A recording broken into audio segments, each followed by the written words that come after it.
अगर आपको हमारी वीडियो पसंद आए तो वीडियो को लाइक करें, शेयर करें, कमेंट करें और हमारे चैनल को ज़रूर सब्सक्राइब करें।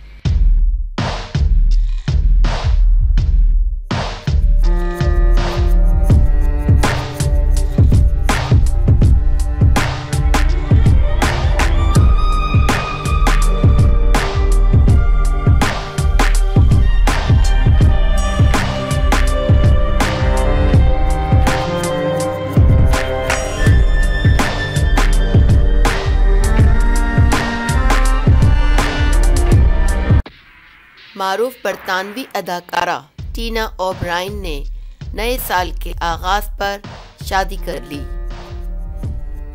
मारूफ बरतानी अदाकारा व मॉडल टीना ओब्रायन ने बरतानवी ताजिर एडम क्राफ्ट से अचानक शादी कर ली।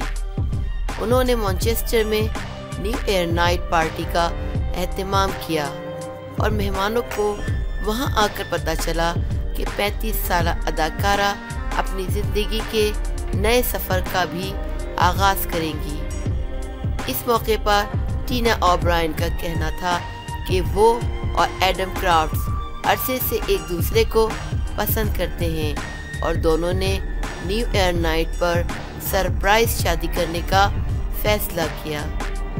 नए साल के आगाज की तकरीब में आने वाले मेहमानों ने शादी के ऐलान पर तालियां बजाकर खुशी का इजहार किया। बाद-अज़ा तकरीब में शादी की रसूमात अदा की गईं। ख्याल रहे कि टीना ओब्रायन की दुनिया भर की तरह पाकिस्तान में भी मद्दाह मौजूद हैं। ये खबर इनके लिए भी एक सरप्राइज थी। अगर आपको हमारी वीडियो पसंद आए तो वीडियो को लाइक करें, शेयर करें, कमेंट करें और हमारे चैनल को ज़रूर सब्सक्राइब करें।